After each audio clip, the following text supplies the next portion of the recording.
আমাদের স্টুডিওতে উপস্থিত হয়েছেন সমকালের অত্যন্ত জনপ্রিয় লেখক, ঔপন্যাসিক এবং দীপু মাহমুদ। শুভেচ্ছা, আপনাকে স্বাগত। পাশে রয়েছেন সালাউদ্দিন শুভ্র, আপনাকে স্বাগত। বইমেলা মানেই হচ্ছে পাঠক, লেখক এবং প্রকাশকদের মিলন মেলা। আমরা অনেক পাঠক পাই, অনেক প্রকাশক পাই, লেখক পাই, যারা এই মেলায় এসে প্রাণটা জুড়িয়ে নেন তাদের। আমরা আজকে কথা বলবো পুরো বিষয় নিয়ে। প্রথমে জানতে চাই, এই বইমেলায় আপনার বই এসছে, এই প্রতি বইমেলায় আপনার বই আসে এবং বইমেলা ছাড়াও আসে। বইমেলায় বই আনার আনন্দটা কেমন? বইমেলার বই আনার অবশ্যই একটি আলাদা আনন্দ তো আছে, কারণ আমাদের যেটা হয়েছে আমাদের দেশে তা হচ্ছে যে প্রকাশকরা অনেকটা বইমেলা কেন্দ্রিক বই প্রকাশে আগ্রহ বেশি আর কি, তাদের আগ্রহ প্রকাশ করেন বেশি তারা, যে জন্য সারা বছর 2 বা 3টে বই প্রকাশিত হলেও মেলার সময় দেখা যায় যে একসঙ্গে 7টি 8টি বই প্রকাশিত হচ্ছে। তো একসঙ্গে যখন অনেকগুলো বই প্রকাশিত হচ্ছে, সেটার যেমন এক ধরনের যন্ত্রণা আছে, মানে পাঠক চিন্তা করে যে এত বই উনি কখন লিখলেন, আবার এক ধরনের আনন্দও থাকে যে সবগুলো সৃষ্টি একসঙ্গে আমি দেখতে পাচ্ছি। তো এই যে বইমেলায় বই নিয়ে সবাই আলোচনা করছে, কথা বলছে, একসঙ্গে অনেকগুলো বই এসছে, সৃষ্টিগুলো এসছে, এটা আনন্দ অপরিসীম, অসাধারণ। আপনার যে অভিযানটা আমি দেখলাম, এই লম্বা যে জার্নি আপনার, এখানে কি একই প্রকাশনী না ভিন্ন ভিন্ন প্রকাশনী? এখানে ভিন্ন ভিন্ন প্রকাশনী। আমার বই অনেকগুলো হওয়ার কতগুলো কারণ আছে। এক হচ্ছে যে আমি সব বয়সের পাঠকের জন্য লিখি। হ্যাঁ, আমি শিশুতোষ গল্প লিখি, আমি কিশোর উপন্যাস লিখি, আমি সায়েন্স ফিকশন লিখি, আমি বড়দের উপন্যাস লিখি, এবং পাশাপাশি আমি মানে গবেষণামূলক বই লিখি, বা যেমন মুক্তিযুদ্ধ গবেষণা আমার আছে এবং একাডেমিক কিছু বই আছে। তো এরকম বিভিন্ন ধরনের বই লিখতে গিয়ে আমার বইয়ের সংখ্যা বেশি হয়েছে, এবং যতক্ষণ লিখি আমার ততক্ষণ মনে হয় যে আমি বেঁচে আছি।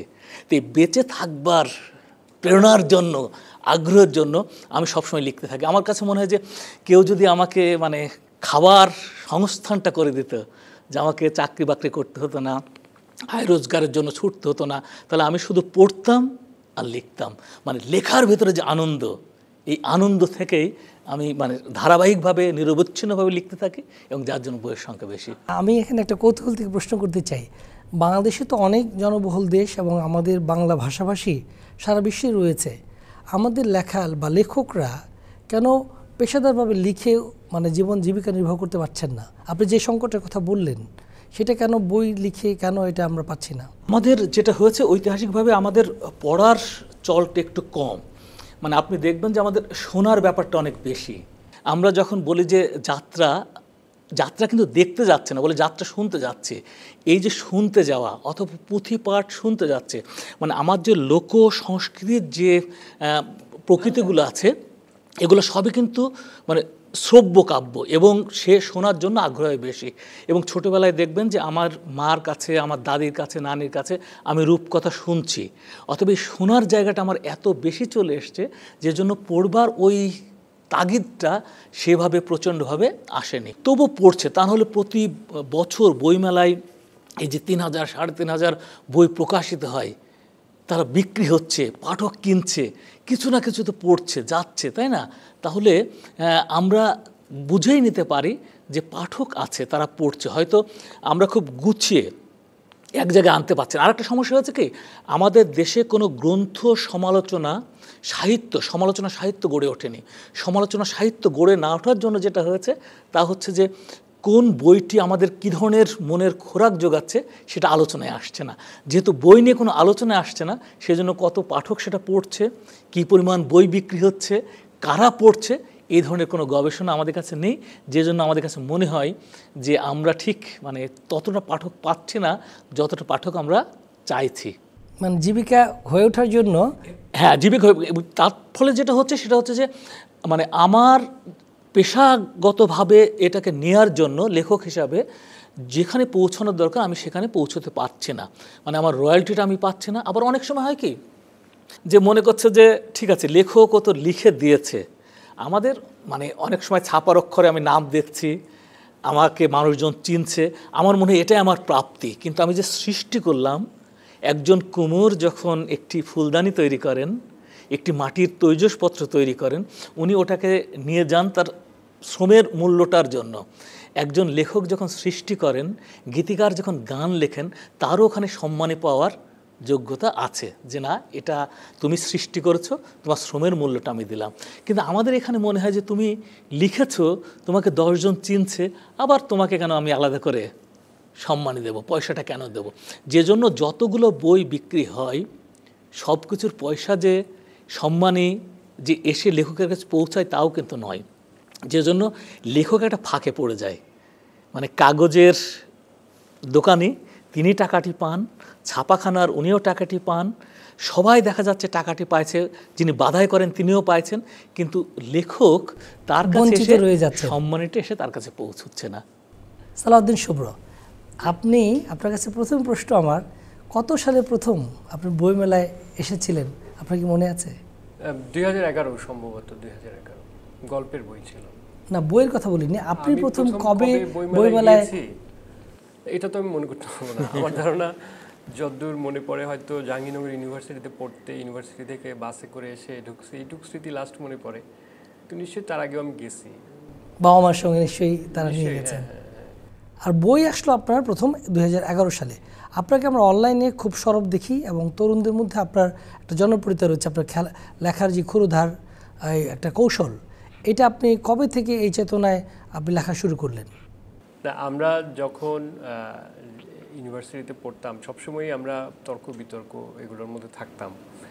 যে কোনো নতুন থিওরি, মানে বা প্রতিষ্ঠিত থিওরি, বিশেষ করে মার্ক্সবাদ বা ফ্রয়েড, হ্যাঁ, বা লাকা, ফুকো, নানা বিষয়ে নিয়ে আমাদের বন্ধুদের মধ্যে আড্ডা ছিল। সিনেমা, বিশেষ করে জাহাঙ্গীরনগর পরিবেশটা আপনি তো তখন বুঝতে পারেন অনেকটা।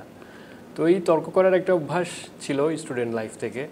পরে যখন সামহেয়ার ইন ব্লগ শুরু হয়, তখন আমরা ব্লগেও জয়েন করি এবং ব্লগেও লিখতে থাকি, এবং সেখানে তো তুমুল তর্ক বিতর্ক, খুব শক্তিশালী একটা প্ল্যাটফর্ম ছিল। পরে ফেসবুকে আমরা অভ্যস্ত হই আরও ধীরে ধীরে। ফেসবুকে যখন আবার মানে ব্লগটা যখন আস্তে আস্তে বন্ধ হইতে থাকে, তখন ফেসবুকে, ফলে এটা একটা ধারাবাহিকতা ছিল আর কি, লেখালেখি, তর্ক করা, থিওরিটিক্যাল পড়াশোনা, এগুলো একসাথেই হয়েছে। এই বইমেলায় আপনার বই আসছে 3টি, এই প্রসঙ্গে আমরা একটু দর্শকের জন্য শুনতে চাই। আমার এবারের একটা উপন্যাস জুলাই গণ অভ্যুত্থান নিয়ে, এটার নাম হচ্ছে আজাদি, এটার প্রকাশক হচ্ছে আদর্শ। এটা ফার্স্ট উইকেই চলে আসার কথা মেলায়।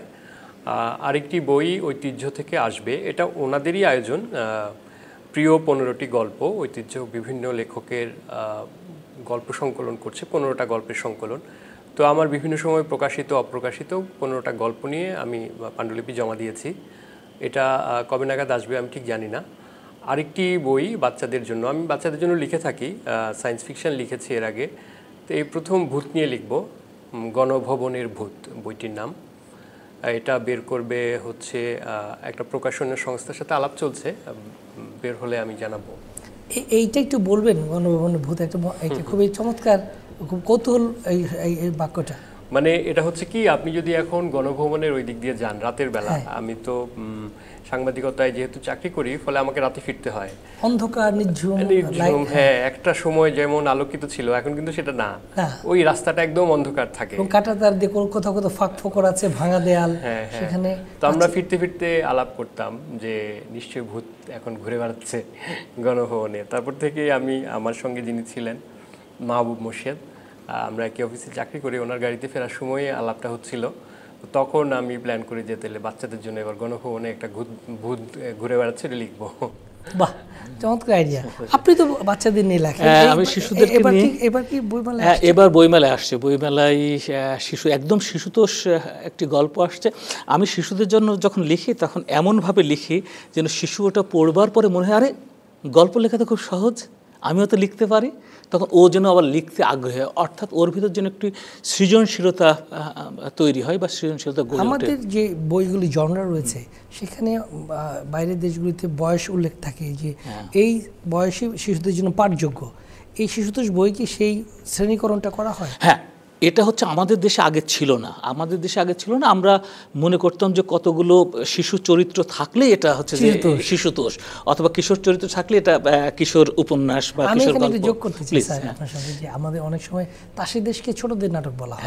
এটা কিন্তু কখনোই পাশের দেশ রবীন্দ্রনাথের ছোট চরিত্রের নাটক না হয়, এটা রূপক অর্থে ভিন্নর্থক। যেটা আপনি বললেন যে ছোট কিছু চরিত্র থাকলেই মনে করা হয় শিশুতোষ। আমাদের না, আমাদের এখানে আরও বেশি মনে করা হতো যে চরিত্র দিয়ে, কিন্তু ওখানে যে মনস্তত্ত্বের যে ব্যাপারটা, শিশুর মনস্তত্ত্ব বা কিশোরের মনস্তত্ত্ব, এটা উপেক্ষিত ছিল এক। আর কতগুলো বিষয় আছে যে একজন শিশু একই সঙ্গে কতটি বাক্য বা কতটি শব্দ সে হচ্ছে গ্রহণ করতে পারে কতক্ষণে। তো এই ব্যাকরণটা আমাদের জানা না থাকার জন্য, এই বিজ্ঞানটা আমাদের জানা না থাকার জন্য আমরা ঢালাওভাবে লিখে গেছি। কিন্তু এখন আমরা যারা শিশু সাহিত্য চর্চা করছি বিশেষ করে, তারা কিন্তু একটু খেয়াল করার চেষ্টা করি যে এখানে মানে কতটা বাক্য থাকতে হবে, কতটা শব্দ থাকতে হবে, কতগুলো যুক্তাক্ষর থাকতে হবে, মানে ধারাবাহিকভাবে এর মানে উন্নতিটা কিভাবে হবে, এটা একটা বিষয়।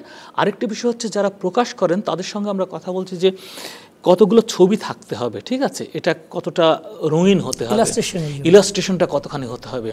এমনকি কখনো কখনো এমন হতে পারে যে ছবি নেই, লেখা নেই, কোনো টেক্সট নাই, কিন্তু সেটা হচ্ছে ছবি আছে, অর্থাৎ শিশু ওখান থেকে নিজে নিজে নিজে নিজে ভিজুয়ালি গল্প তৈরি করবে। তো এই বিষয়গুলো নিয়ে আমরা এখন আলোচনা করছি এবং এখন এটা আসছে।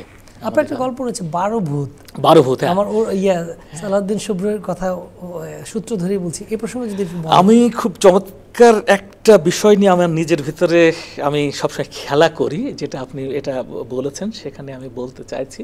তা হচ্ছে যে আমি সায়েন্স ফিকশন লিখি, আবার যদি আমি ভূতের গল্প লিখি তো দুটো স্ববিরোধী, একটি বিজ্ঞান, একটি হচ্ছে একেবারেই অবিজ্ঞান।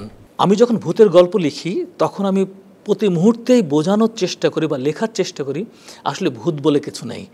যা কিছু ভূত হচ্ছে সেটাকে আমি ব্যাখ্যা করে বের করার চেষ্টা করি যে এর পেছনে কোনো একটি বিজ্ঞান আছে, যে জন্য আমাকে হয়তো এটা ভয় দেখাচ্ছে। কিন্তু শেষ মুহূর্তে গিয়ে আমার এখানে একটি চ্যালেঞ্জ থাকে সবসময়, যা নেই পাঠকও জানে, লেখকও জানে, কিন্তু পাঠক যখন পড়ছে তখন ভয় পাচ্ছে, অর্থাৎ যা নেই তার উপরে সে ভয় পাচ্ছে।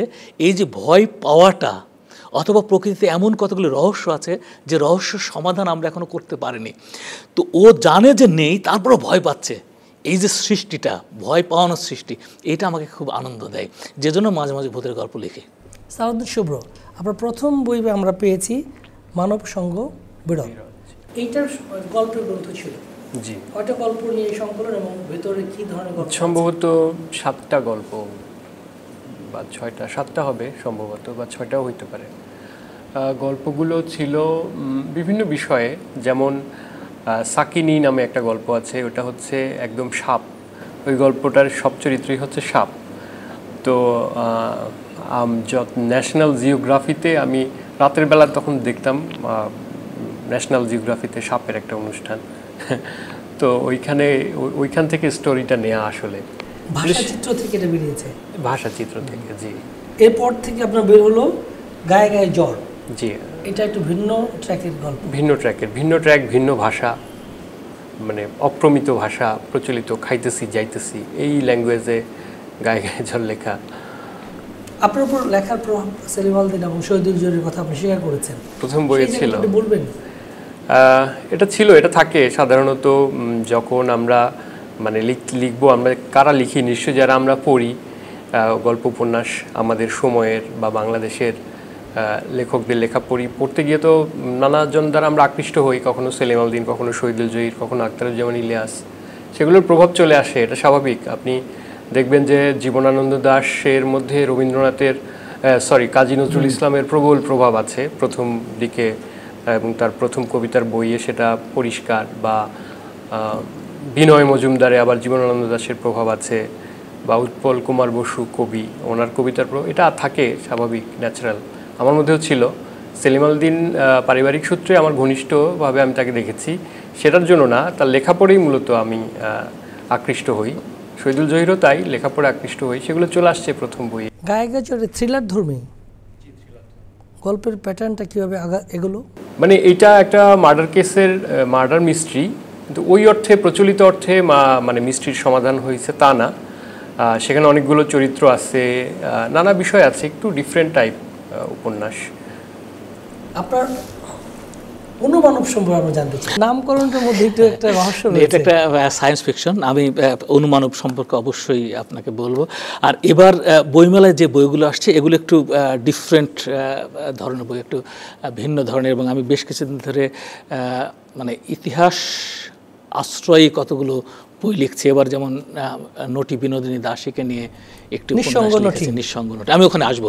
আমি অনুমানবের কথাটা বলি, এটা একটু সায়েন্স ফিকশন। হ্যাঁ, সায়েন্স ফিকশনে এখানে দেখা হয়েছে যে মানে মানুষের আমাদের যে অঙ্গ প্রত্যঙ্গ বা ব্রেন, এই ব্রেন একটা সময় গিয়ে ট্রান্সফার করা সম্ভব। কারণ আমরা জানি ব্রেন কিন্তু মৃত্যুর পরেও 10 মিনিট ব্রেন হয়ে থাকে, মানে সজাগ থাকে, জীবিত থাকে। তো এটাকে যদি ট্রান্সফার করা যায়, তো ট্রান্সফার করা হলো। তো এটাকে ট্রান্সফার করা হয়েছে একটি প্রথমে মানে ওই সায়েন্স ফিকশনে দেখানো হচ্ছে এটা পরীক্ষামূলকভাবে বানরের ভেতরে ট্রান্সফার করা হয়েছে। এখন এই বানরটি তখন তার ভেতরে মানুষের যে চিন্তা ভাবনা সেটা চলে এসছে, কিন্তু তাকে হচ্ছে ট্রিট করা হচ্ছে বানর হিসাবে। যখন সে মানে নিজের সম্পর্কে বুঝতে পারছে, মানে ওই সায়েন্স ফিকশনের যে মূল থিম বা মোরাল সেটা হচ্ছে যখন মানুষ মানে আত্মসচেতন হয় অথবা মানে নিজের প্রতি নিজের শ্রদ্ধা চলে আসে, তখন মানুষ মুক্তি চায়। অর্থাৎ সেই বানরের ভিতর দেওয়া হয়েছে, কিন্তু বানর বলছে আমি স্বাধীনতা চাই, আমাকে কেন তুমি বানরের মতো করে করছো, বিবেচনা করছো, আমাকে মানুষ হিসেবে কেন বিবেচনা করছো না? কারণ তার ব্রেন তো হচ্ছে মানুষের। তো যখনই মানুষের ভিতরে এরকমের সচেতনতা আসে যে কোনো প্রাণীর ভিতরে, তখন সে প্রথম যেটা দাবি করে সেটা হচ্ছে তার স্বাধীনতা, তার মুক্তি। এটা হচ্ছে অনুমানব। মানে সে সম্পূর্ণ মানুষ হতে পারেনি, সে বানর হিসাবে আছে, কিন্তু তাকে হচ্ছে মানুষের ব্রেন দেওয়া হয়েছে। এই মেলায় 3টা বই আসছে। এই মেলায় 3টা বই আসছে। একটি উপন্যাস বড়দের, যেটা কিছুক্ষণ আগে আপনি বললেন, নিঃসঙ্গ নটি। এটা হচ্ছে যে আমাদের বড়দের উপন্যাস, ইতিহাস আশ্রয়ী। আর আসছে হচ্ছে আমার উষ্ণতা, এটা হচ্ছে একটা সায়েন্স ফিকশন, এটা একটু বলবো। আর আমাদের আছে হচ্ছে তাঁবুতে তাণ্ডব, এটা হচ্ছে কিশোর উপন্যাস। তা আমি একটু বলি আমাদের যেটা নিয়ে কথা হচ্ছিল, নিঃসঙ্গ নটি। 150 বছর আগের একটি ঘটনা। আমরা জানি, যারা মানে বাংলা থিয়েটার সম্পর্কে একটু খোঁজ রাখে, বিনোদিনী দাসী তিনি 10 বছর বয়সে অভিনয় শুরু করেন এবং 12 বছর মঞ্চে ছিলেন। তার বয়স তখন 22 বছর। উনি একদম খ্যাতির চূড়ান্ত জায়গায় চলে গেছেন, যাকে নিয়ে পুরো বাংলা মাতোয়ারা। ঠিক সেই সময় উনি অভিনয় ছেড়ে চলে যান এবং উনি মঞ্চ থেকে অভিমান করে চলে যান। কেন?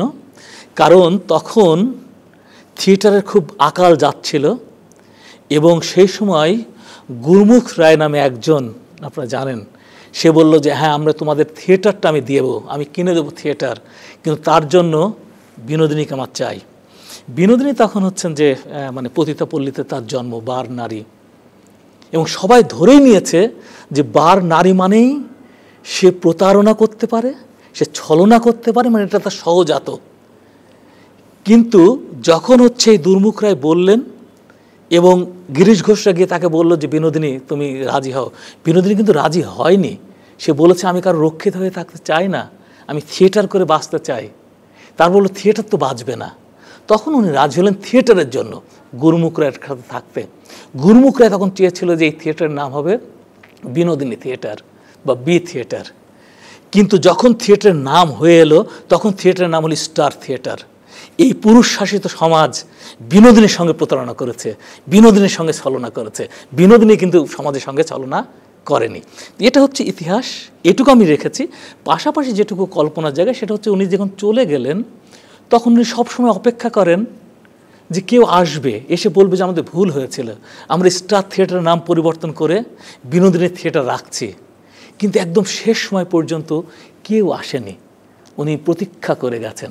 তবে সবচেয়ে তো আনন্দের সংবাদ, সম্প্রতি আমি কয়েকদিন আগে খবর পেয়েছি কলকাতাতে বিনোদিনী থিয়েটার নামে, স্টার থিয়েটার নাম বিনোদিনী থিয়েটার করা হয়েছে 150 বছর পরে। যদিও ওটা এখন আর থিয়েটার হল নেই, ওটা একটা সিনেমা হল হয়েছে, কিন্তু বিনোদিনী থিয়েটার হয়েছে। মানে আমরা এদিক থেকে মানসিকভাবে আমরা পাঠক হিসেবে আপনাকে ধন্যবাদ জানাই যে আপনি পেছনের ইতিহাসকে তুলে এনেছেন। সালাউদ্দিন শুভ্র, আপনার এরপরে যে আমরা আপনার বই পাচ্ছি মেয়েদের এমন হয় গল্প, এটা সমসাময়িক রাজনৈতিক গল্পের সংকলন। আপনি ক্রমশ রাজনীতির দিকে যাচ্ছেন, এই আপনার যে বিবর্তনের সময়কাল সচেতন লেখক হিসেবে প্রবেশ করছেন, এই প্রসঙ্গে আলোকপাত করবেন।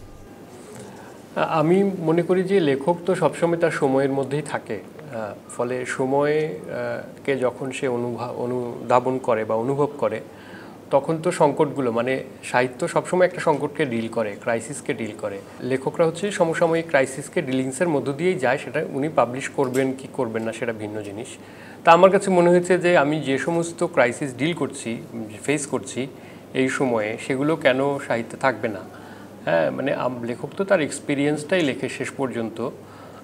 ফলে আমার যে সমস্ত এক্সপিরিয়েন্স বা আমি যেগুলো বিষয়গুলো বুঝতে পারছি, যেমন একটা নতুন মধ্যবিত্ত সমাজ, একটা পুরাতন, আপনি শুরুতে বলছিলেন বই পড়ার কথা, তো বই পড়ার অভ্যাসটার যে একটা চেঞ্জ হয়েছে, মানে বই কম বিক্রি হচ্ছে সেটা না, কিন্তু অভ্যাসটা চেঞ্জ হয়েছে। আমরা একসময় যখন উপন্যাস পড়তেছিলাম, প্রচুর উপন্যাস, এমনকি কলকাতার উপন্যাস পড়ায়ও আমরা আগায় ছিলাম একটা সময়, কিন্তু এখন দেখা যাচ্ছে যে আরেক ধরনের ট্রেন্ড শুরু হয়েছে, প্যারাডক্সিক্যাল সাজিদ কিংবা অন্য ধরনের ধর্মীয় ধরনের বই বিক্রির প্রবণতা বাড়ছে, বা ধরেন বিভিন্ন ঐতিহাসিক প্রবন্ধের বই, ঐতিহাসিক বই, সেগুলো বাড়ছে।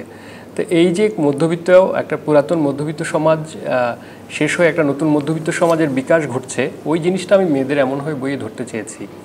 হ্যাঁ, এটা আমার নিজস্ব অভিজ্ঞতা, প্রতিনিয়ত ঢাকা শহরে বা চলাফেরা, মানুষজনের সঙ্গে ওঠা বসার, এগুলো আর কি উঠে এসেছে ওই বই। অনতি পরে আমরা দেখছি আপনি লিখছেন 111 নিয়ে অন্যমনস্ক দিনগুলি।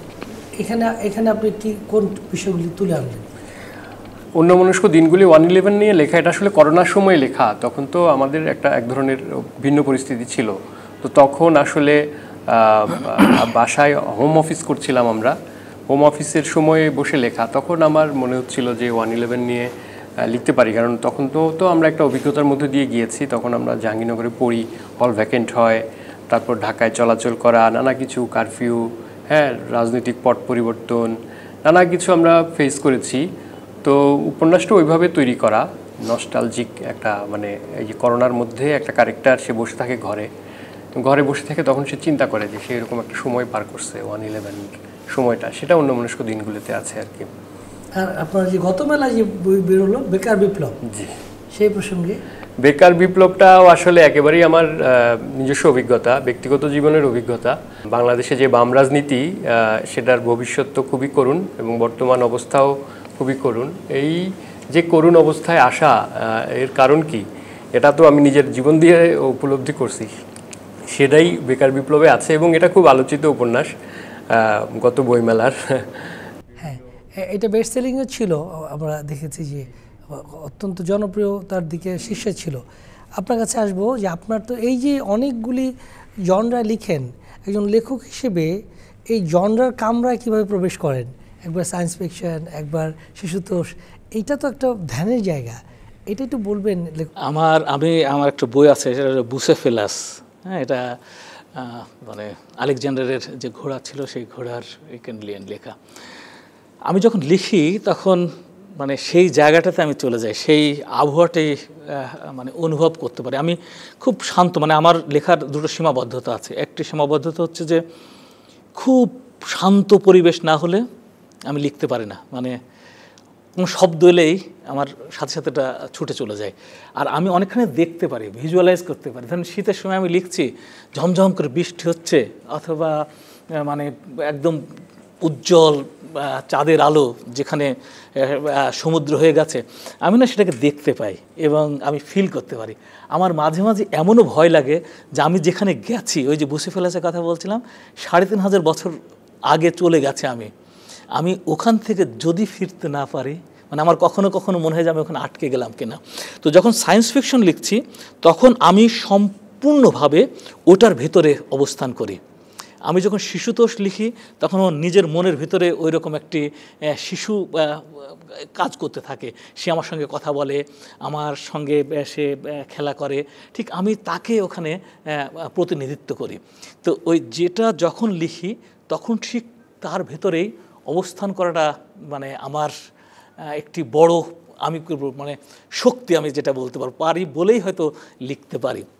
আমি কিছুক্ষণ আগে যে আপনি একটা জিনিস বলছিলেন সেটা হচ্ছে উষ্ণতার কথা, আমি একটু বলি। ওর কথা শুনে আমার মনে শুভ্র কথা শুনে ইয়াং ছেলেমেয়েরা এখন যেটা হচ্ছে যে এআই এর প্রতি খুব মানে আকৃষ্ট হয়ে গেছে এরা, আমাদের আর্টিফিশিয়াল ইন্টেলিজেন্স যেটাই হচ্ছে আমাদের কৃত্রিম বুদ্ধিমত্তা এআই।